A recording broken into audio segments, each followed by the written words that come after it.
What would Catherine of Siena say about the current war in the Ukraine? It's an amazing book about Catherine of Siena by Sigrid Undset. And Catherine of Siena wrote a letter in 1372. She wrote it to a cardinal, Cardinal Legat de Estaing. I don't know how you say it. De Estaing. He was in Bologna at the time. And Catherine of Siena writes this. She writes, try to persuade the Holy Father to worry more about the destruction of souls than the destruction of towns. For God considers souls worth more than towns. Now, this is in the 1300s, the 1370s. This is a time in Europe when there were wars all the time, and towns weren't really towns. They were kingdoms, most of these towns. You know, you think about St. Francis of Assisi, right? He went to war in Perugia, not far away. It was the town of Assisi, the kingdom, against the kingdom of Perugia, right?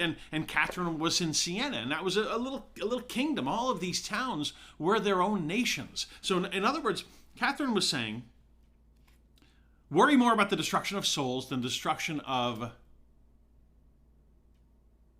kingdoms or nations.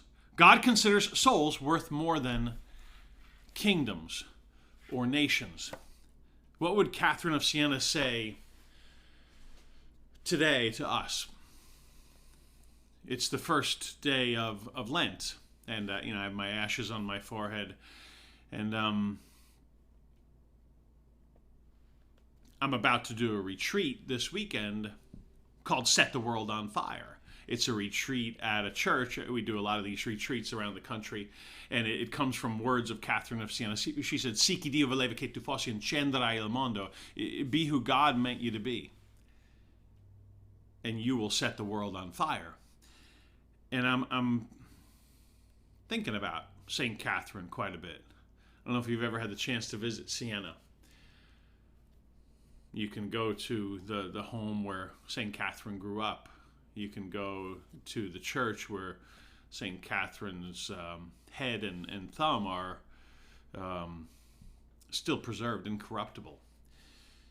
And I've been praying and reflecting and asking St. Catherine to pray for me and for us. God considers souls worth more than towns. 1,000 years from now, the United States as a country probably won't exist.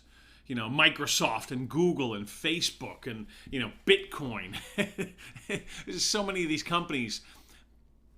There's pretty much zero chance they will still exist. The country of Russia, the country of the Ukraine, probably won't exist. Very few nations in history last more than 100 or a few hundred years. Maybe a remnant of them, the location, the geography still exists, but the country doesn't. But 1,000 years from now,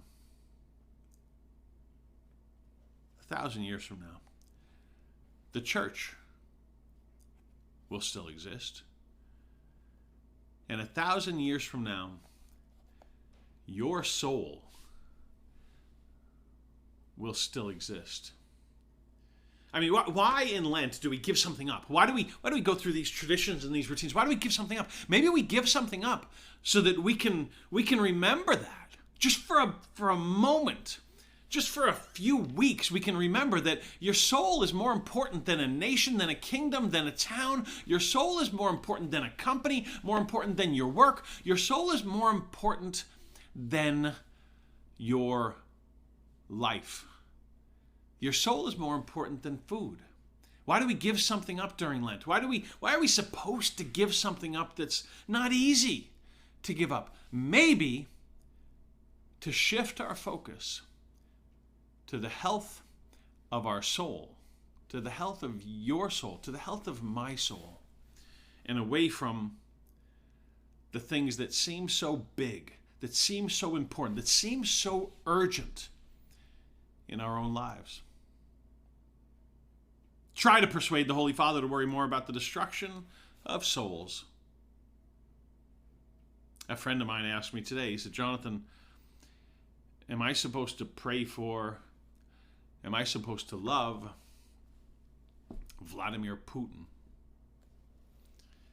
And I said, I love quoting Chesterton. Chesterton said, we're supposed to love our neighbors and our enemies because for the most part, they're the same people. Who are the hard people for you to love? Who are the hard people for you to love? Who are the hard people for you to pray for? I said, I don't know. Maybe we're supposed to do what Catherine of Siena is saying, is urging. Pray for his soul. Not for his current decisions. Not for his current choices. But pray for his soul.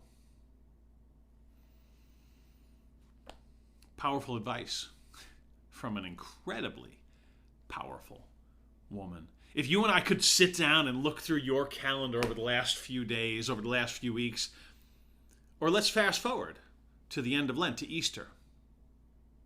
Fast forward to Good Friday and Easter Sunday. And we'll look at your calendar between today and then. Look at my calendar between today and then. Would it convict you? Would it convict me? Would we be convicted of living as if our souls are more important than a town, than a nation, than a kingdom, than a company, than money, than news? Catherine of Siena, pray for us.